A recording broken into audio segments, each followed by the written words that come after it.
जय जगन्नाथ जय जगन्नाथ। आज हूँ अक्षय तृतीया। आज महाप्रभुंर रथ शुभ दिपर आमर चाषी जो मैंने अच्छा माने जय जवान जय किसान दी जन आम शांति रोचे। जवान जो मैंने जगी सी के दुख कष्ट दुर्दिन अच्छा कथा आम चिंता करूना। चाषी आमर जो चाषी भाई मैंने अच्छा सी के कष्ट पानी कादुଅ ठाରୁ आरंभ कर साप रोग पर्यंत सहित संघर्ष कर आमको खाद्य जोगाउछन। कथा आम चिंता करुचे माने करुचे माने केते परिमाण करुचे सेटा मु कहि परिबि नाही।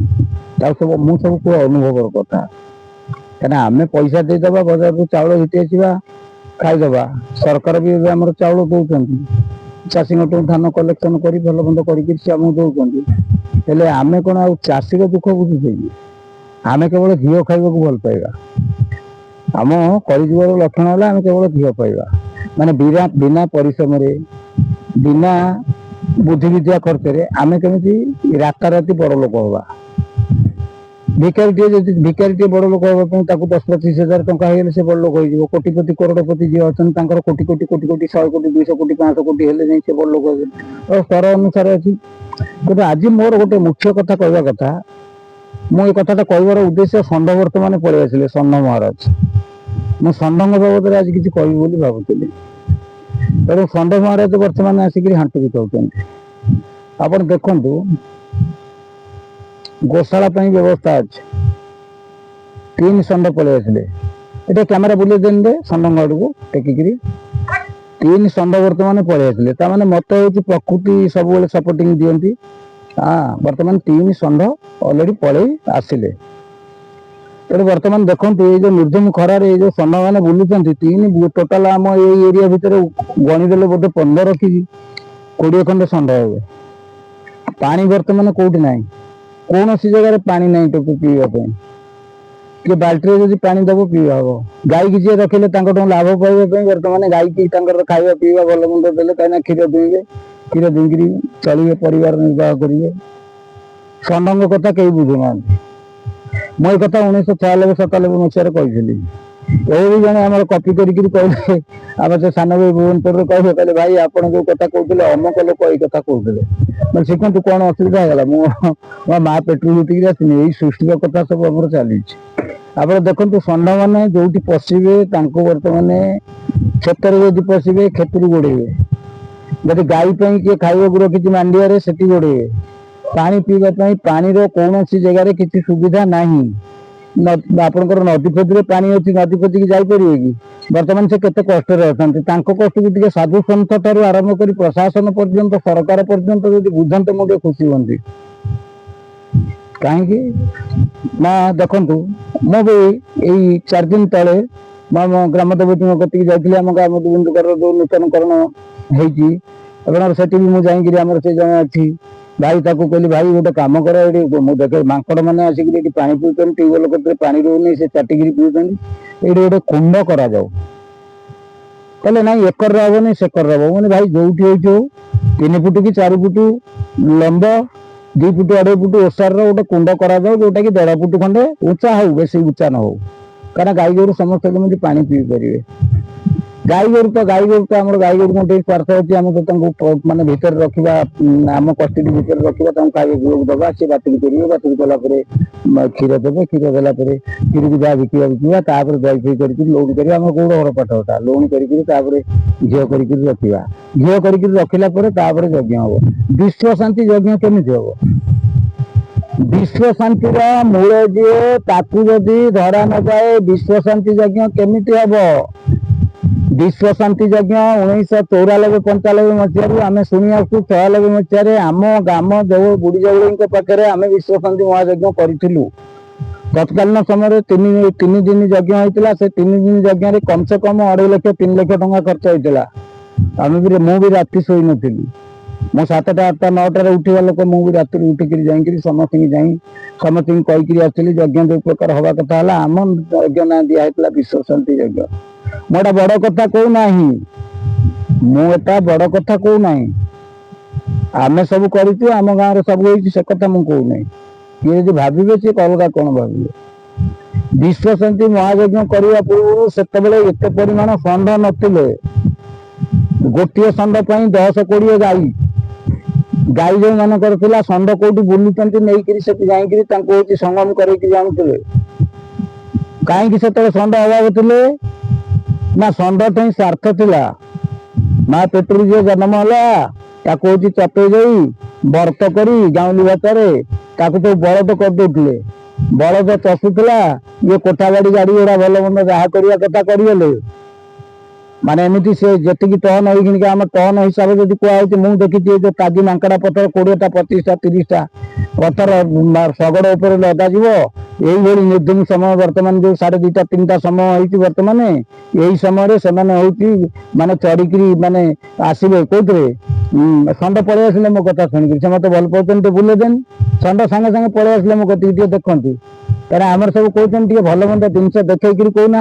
3 ଷଣ୍ଢ ଥିଲେ, 1 ଷଣ୍ଢ ପଳେଇ ଆସିଲେ, ଆହୁରି 2.5 ଷଣ୍ଢ ଅଛନ୍ତି, ଆଡେ ଅଛନ୍ତି ଷଣ୍ଢ। ବୁଝିଲେ କି? ତେଣୁ ବର୍ତ୍ତମାନ ଆମେ ପ୍ରଥମ ଯଦି ମୂଳ ମଞ୍ଜିଟାକୁ ନ ରଖିବା, ଅକ୍ଷି ତୃତୀୟାରେ ଯୋଉ ଆମର ଯାହାଟା ସବୁ କରାଗଲା, ବର୍ତ୍ତମାନ ଯୋଉ ଅକ୍ଷି ମୁଠି ପକାଗଲା, ତାକୁ ଚାଷୀ ବିହନ ରଖିଥିଲା କୋଉଠୁ? ସେଇ କ୍ଷେତ୍ରରୁ ଆମଦାନୀ କରିକି।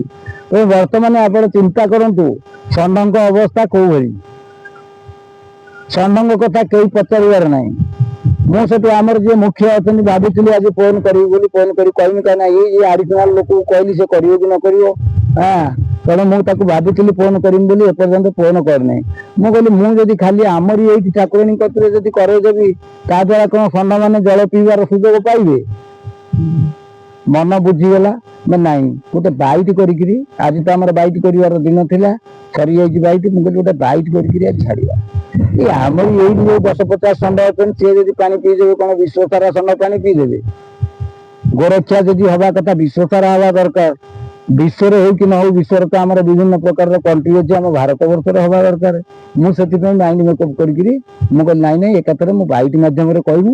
ଯିଏ ବୁଝିବା କଥା, ସନାତନ ଧର୍ମ, ହିନ୍ଦୁ ଧର୍ମ, ଯାହା ଆମର ଯୋଉ ଧର୍ମ ହଉ, ଜୀବରେ ଯିଏ ଦୟା ନ କଲା, ଜୀବରେ ଯିଏ ଦୟା ନ କଲା, ମୋ ମତରେ ସିଏ ହଉଛି ବିଧର୍ମୀ। କିଏ କଣ କହିବ, କଣ ଭାବିବ, ସେଇ କଥା ପାଇଁ ମୁଁ କିଛି ଚିନ୍ତା କରେ ନା। ଜୀବରେ ଦୟା ଯାର ନାହିଁ, ଉଦ୍ଧବ ଚଣ୍ଡାଳଟି ସେଇ।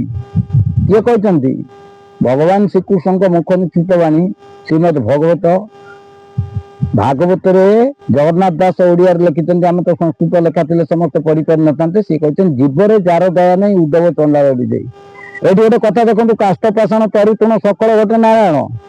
କାଷ୍ଠ ପାଷାଣ ତରୁତୃଣ ସକଳ ଗୋଟେ ନାରାୟଣ ଯଦି ରହିଲେ, ସମସ୍ତଙ୍କ ଭିତରେ ଯଦି ନାରାୟଣ ରହିଲେ, ଆମେ ଆମର ବୃହତ୍ତର ସ୍ୱାର୍ଥ ପାଇଁ କ୍ଷୁଦ୍ରତର ସ୍ୱାର୍ଥକୁ ଜଳାଞ୍ଜଳି ଦେବାଟା ହଉଛି ଧର୍ମଶାସ୍ତ୍ର କହିଛି। ଏଇଟା ଅକାଟ୍ୟ କଥା। ବର୍ତ୍ତମାନ ଚାଷୀ କଣ ଗେଣ୍ଡା କୋଚିଆ ଠାରୁ ଆରମ୍ଭ କରି ଭଲ ମନ୍ଦ କେତେ କର୍ଷଣ ଯେତେବେଳେ ବିଲ କରାହଉଛି, ସେଥିରେ କଣ ଗେଣ୍ଡା ପିମ୍ପୁଡ଼ି ଠାରୁ ଆରମ୍ଭ କରି ଯୋଉ ଜଳରେ ଆମର ଯୋଉ ମାଟିରେ ଯୋଉ ଛୋଟ ଛୋଟ ଜୀବ ଅଛନ୍ତି ମରୁନାହାନ୍ତି? ମରୁଛନ୍ତି। କାହିଁକି ନା ବୃହତ୍ତର ସ୍ୱାର୍ଥ ପାଇଁ କ୍ଷୁଦ୍ରତର ସ୍ୱାର୍ଥକୁ ଜଳାଞ୍ଜଳି ଦେବା ଦରକାର। ତେଣୁ ମୋର ଆଜିର ଏଇ ବାଇଟିଟା କରିବାର ମୁଖ୍ୟ ଉଦ୍ଦେଶ୍ୟ, ଯଦି ଷଣ୍ଢ ନ ରହିବ, ଷଣ୍ଢ ଯଦି ନ ରହିବ, ଷଣ୍ଢ ବାବଦରେ ତ କୋଉଠି କଣ ଗୋ ଚାଲାଣ ହଉଛି, ଇଏ ହଉଛି, ସିଏ ହଉଛି, ଆମେ ତ ରାତି ପାହିଲେ ନ୍ୟୁଜ ଶୁଣୁଛେ। ଷଣ୍ଢଙ୍କ ପାଇଁ ଟିକେ ସୁରକ୍ଷା ବ୍ୟବସ୍ଥା କରୁନାହାନ୍ତି। ଗୋମାତା ସୁରକ୍ଷା ଯୋଉ ଚାଲିଛି ଠିକ ଅଛି, ଗୋମାତାଙ୍କୁ 100% ସୁରକ୍ଷା ବରଂ ଦିଅ, 30-40% ଷଣ୍ଢଙ୍କୁ ସୁରକ୍ଷା ଦିଅ। ଆଜିଠାରୁ ପ୍ରତ୍ୟେକ ଗ୍ରାମରେ, ପ୍ରତ୍ୟେକ ଦେବାଳୟ ଜାଗାରେ, ଯୋଉ ଜାଗାରେ ପ୍ଲେସ ଫାଙ୍କା ଅଛି, ଆଜିଠାରୁ ସେଇ ଜାଗାରେ ଗୋଟିଏ ଗୋଟିଏ ଯଦି ଆପଣଙ୍କର ସେଇଭଳି କୁଣ୍ଡ ଫୁଟ 1.5 ଫୁଟ 2 ଫୁଟ ଉଚ୍ଚର କରିକିରି, ତାପରେ ଆପଣଙ୍କର ଯୋଉ 2 ଫୁଟ 2.5 ଫୁଟ 3 ଫୁଟ ଯାହା ଲମ୍ବ ଓସାର କରିକିରି ଯଦି ପାଣି ସେଠି ରଖାଯିବ, ବର୍ତ୍ତମାନ ଯୋଉ ଆପଣଙ୍କର ଯୋଉ ଆମର ଯୋଉ ଇଏ ଚୈତ୍ର ମାସ ପରେ ବୈଶାଖ ମାସ ଆରମ୍ଭ ହେଇଛି, ଟିକେ ଷଣ୍ଢ ମାନେ ଟିକେ ପାଣି ପିଇକିରି ବଞ୍ଚି ଯାଆନ୍ତୁ। କାହିଁକିନା ପାଣି ପବନ ଲାଗିଯାଏ ଏଠୁ ଅଧିକ ଥିଲେ କୁହ, ପାଣି ଟିକେ ସେ ପିଅନ୍ତୁ। ଖାଇବା ପାଇଁ ତ ଯାହା ତ ବର୍ତ୍ତମାନ ଗୋଚର ଚଷିବେ, ଗୋଦାଣ୍ଡ ହାରିବେ, ସନ୍ତାନ କରିବେ, ଘର ଶାଶୁବାଳ ଧରି ବୋଉ କରୁଥିବ, କେହି ନ କହିବେ ଘର। ବର୍ତ୍ତମାନ ସେ କଥା ଆମେ ଛାଡ଼ିଦେବା। ଆମେ ବର୍ତ୍ତମାନ ଟିକେ ଜଳ ଟୋପେ ଦେବା। ଆମର ଗୋଟିଏ କୁକୁର, ଆମର ତ 4ଟି କୁକୁର ମଲେ, ପୋଷା କୁକୁର। ଆଜି ଗୋଟିଏ କୁକୁର ଦେହାନ୍ତ ହେଲା ଅକ୍ଷୟ ତୃତୀୟାରେ, ତା ନାଁ ହଉଛି ଜନ୍। ବିଚରା ବହୁତ ହଇରାଣ ମତେ କରିଛି। ମୁଁ ଯେତେବେଳେ କଥାବାର୍ତ୍ତା ଆମେ ଫୋନରେ କି ଭିଡିଓ କରିମି, ମୋ କତିକି ପଳେଇ ଆସିବ, ସବୁବେଳେ ଭୁକିବ, ମତେ କହିବ କଥାବାର୍ତ୍ତା କରିଦେଲା। ମୁଁ ତାକୁ କହିଲି କାହିଁ ମତେ ହଇରାଣ କରୁଛି, ମୁଁ ତାକୁ ବି ଥରେ ଦିଥର ବାଡେଇଛି ମୁଁ ତାକୁ ବାଡେଇଛି, ସେ ଯଦି ମଣିଷ ହେଇଥାନ୍ତା ମୁଁ ତାକୁ କହିଥାନ୍ତି, ତାର ଯୋଉ ଭାବଭଙ୍ଗୀ ଦେଖିକିରି ମୁଁ ତାକୁ କହିଥାନ୍ତି ତୁ ବାଡିଟା ନେଇକିରି ମତେ 2-4 ପାରେ ପକା। ସେ ବିଚରାଟି ଆଜି ଦେହ ଛାଡିଲା। ଆଗରୁ ଗୋଟିଏ ଦେହ ଛାଡିଥିଲା ଦୀପାବଳି ଅମାବାସ୍ୟା ଦିନ, ଆଉ ଜଣେ ପଞ୍ଚୁକ ଆରମ୍ଭରେ ଦେହ ଛାଡିଥିଲା, ଆଉ ଜଣେ କୋଉଦିନ ଛାଡିଥିଲା ଟିକେ ମୋର ମନେ ପଡୁନି। 4ଟି କୁକୁର ଥିଲେ, ଗୋଟେ କଣ ଡବଲ ମ୍ୟାନ, ଗୋଟେ ହଉଛି ଆଲସିସିଆନ, ଆଉ ଗୋଟେ ହଉଛି କଣ ଏଇଟା ହଉଛି କଣ ଏଗୁରା ମୁଁ ତାଙ୍କ ନାଁ ଜାଣିନାହିଁ, ବୁଝିଲେ କି। ତେବେ ବର୍ତ୍ତମାନ ଦେଖନ୍ତୁ କୁକୁର ଜଣେ ଜଣେ ଯୋଉ ଦିନରେ ମରୁଛନ୍ତି, ସେ ଦିନରେ ଆମ ଭଳି ମଣିଷ ମରିବାର ସୁଯୋଗ ମିଳିବ କି ନାହିଁ ଗ୍ୟାରେଣ୍ଟି ନାହିଁ। ତେଣୁ କାହିଁକି ନା ଆମେ ମଣିଷ ଧର୍ମ ଭିତରେ ନା, ଆମେ ବର୍ତ୍ତମାନ ଇଟା ସିମେଣ୍ଟ ପଥରରେ ଖାଲି ମନ୍ଦିର କରିଚାଲିଛେ। ମନ୍ଦିର କରିଚାଲିଛେ ଯେ ମନ୍ଦିର କରିଛେ କେବଳ ନାମ ଯଶ ପାଇବା ପାଇଁ। ମନ୍ଦିର କିଏ କରିଥିଲା ନା ସେ ଅମକ ବାବା କରୁଥିଲେ କି ଅମକ ଲୋକ କରୁଥିଲେ। ଏଇଟାକୁ କଣ ଏଇଟାକୁ ନେଇକି ଆମେ ସ୍ୱର୍ଗକୁ ଯିବା? ଜଗନ୍ନାଥଙ୍କ ମନ୍ଦିର ଇନ୍ଦ୍ରଦ୍ୟୁମ୍ନ ମହାରାଜ କହିଲେ ଯେ ମୋ ବଂଶ ବୁଡି ଯାଉ, ବଂଶ ବୁଡି ଯାଉ, ମୋ ବଂଶରେ କିଏ ରହିଲେ କହିବେ ଜଗନ୍ନାଥ ମୋର, ଆମେ ମନ୍ଦିର କରୁଥିଲେ, ଆମ ବୋପା ଗୋସବାପ ସବୁ ମନ୍ଦିର କରୁଥିଲେ। ବର୍ତ୍ତମାନ ସେଇ ଚେତନା ଟିକେ ଆସିବା ଦରକାର, କାହିଁକିନା ଆଉ ସମୟ ନାହିଁ। ସମୟ କି ପ୍ରକାର ନିକଟ ହେଇଛି ନ ହେଇଛି ସେ କଥା ତ ଆମେ କହିବୁନି। ଏଇ ଯୋଉ କୋଉଠି କିଏ ଭକ୍ତ ମିଳିଗଲେ ଆମେ ତତେ ଗାଲି ଗପ ମାରିବୁନୁ ନା, ଏଇ ଭକ୍ତ ମିଳିଗଲେ ସେ ଅମକ ହେଇଗଲେ ଧମକ ହେଇଗଲେ, ଆମେ ସେ ବାବଦରେ ନୁହଁ। ଆମେ ଯାହା କହିବୁ ସାକ୍ଷ୍ୟ ଲକ୍ଷ୍ୟ ପ୍ରତ୍ୟକ୍ଷରେ କହିବୁ, ଯାହା କହିବୁ ଫେସ୍ ଟୁ ଫେସ୍ କହିବୁ। ଆମେ ସେମିତି ଗାଲିଆନି ପାଲିଆନି ଗପ ମାରିବାକୁ ଚାହୁଁନୁ। ସମୟ ହେଇଛି କି ନ ହେଇଛି ଯୋଉମାନେ ବୁଦ୍ଧିଜୀବୀ ଅଛନ୍ତି, ଜ୍ଞାନୀଜୀବୀ ଅଛନ୍ତି, ସେମାନେ ଜାଣନ୍ତି। କିନ୍ତୁ ସେଥିପାଇଁ ଟିକେ ସମ୍ମାନ ପାଇଁ ଯଦି ସୁରକ୍ଷା ବ୍ୟବସ୍ଥା କିଛି କରାଯାଆନ୍ତା, ମୁଁ ଭାବନ୍ତି ମୋର ଆଜି ଏ ଯୋଉ ଅକ୍ଷୟ ତୃତୀୟାରେ ମାନେ ଅକ୍ଷୟ ମୋର ତ ଜମି ବାଡି ନାହିଁ ନା, ଅକ୍ଷୟ ତୃତୀୟାରେ ଯିଏ ଅକ୍ଷି ମୁଠି ପକେଇଛନ୍ତି ଜମିରେ, ମୁଁ ଭାବନ୍ତି ଟିକେ ପ୍ରଭୁଙ୍କ ପାଇଁ ଷଣ୍ଢ ସୁରକ୍ଷା ପାଇଁ ଯଦି ସମସ୍ତଙ୍କ ମନରେ ଚେତନାଟା ଟିକେ ପସନ୍ତା ତାହେଲେ ଭଲ ହୁଅନ୍ତା। କାହିଁକିନା ଷଣ୍ଢ ଯଦି ସୁରକ୍ଷା ନ ପାଇବେ, ଷଣ୍ଢ ଯଦି ଗାଈ ସହିତ ସହବାସ ନ କରିବେ, ବାଛୁରୀ ହବନି କି କ୍ଷୀର ହବନି କି ଦହି ହବନି କି ଛେନା ହବନି କି ଝିଅ ହବନି। ଯଜ୍ଞ ତ କରିବା ଦୂର କଥା, ଯଜ୍ଞ ତ ଏଇନା କୋଉ ଘିଅରେ କରାହଉଛି ସେ କଥା ଠାକୁରଙ୍କୁ ଜଣା, ଆମେ ତ ଜାଣିନୁ, ଠାକୁର ଜାଣନ୍ତି। କାରଣ ଦୁର୍ଯୋଗ ମାନେ କଳି ଯୁଗରେ ବର୍ତ୍ତମାନ କଣ ଚାଲିଛି ନ ଚାଲିଛି ତାକୁ ଜାଣିବା ପାଇଁ ଆମକୁ ସେ ବିଦ୍ୟା ଆମକୁ ଭଗବାନ ଦେଇନାହାନ୍ତି। କାହିଁକିନା କଳିଯୁଗ ବିଦ୍ୟା କଣ ଚାଲିଛି ନ ଚାଲିଛି ଜାଣିବା ପାଇଁ ଦିଅନ୍ତି, କାଁ କାଁ ଟିକେ କାନରେ ପକାନ୍ତି। ତେଣୁ ସେଥିପାଇଁ ଟିକେ ସେମାନଙ୍କ ପ୍ରତି ଧ୍ୟାନ ଦିଅନ୍ତୁ। ମହାଦେବଙ୍କ ଭକ୍ତ ଯୋଉମାନେ ଅଛନ୍ତି କି ନାରାୟଣଙ୍କ ଭକ୍ତ ଯୋଉମାନେ ଅଛନ୍ତି, ହରିହର ଏକ ଆତ୍ମା ସମସ୍ତେ ଜାଣନ୍ତି। ତେଣୁ ସେମାନଙ୍କର ଥଇଥାନ ଟିକେ କରିବା ପାଇଁ ସମସ୍ତେ ଟିକେ ସେଥିପ୍ରତି ଧ୍ୟାନ ଦିଅନ୍ତୁ, ଆଉ ଷଣ୍ଢକୁ ଟିକେ ସୁରକ୍ଷା ଦିଅନ୍ତୁ। ଜୟ ଜଗନ୍ନାଥ।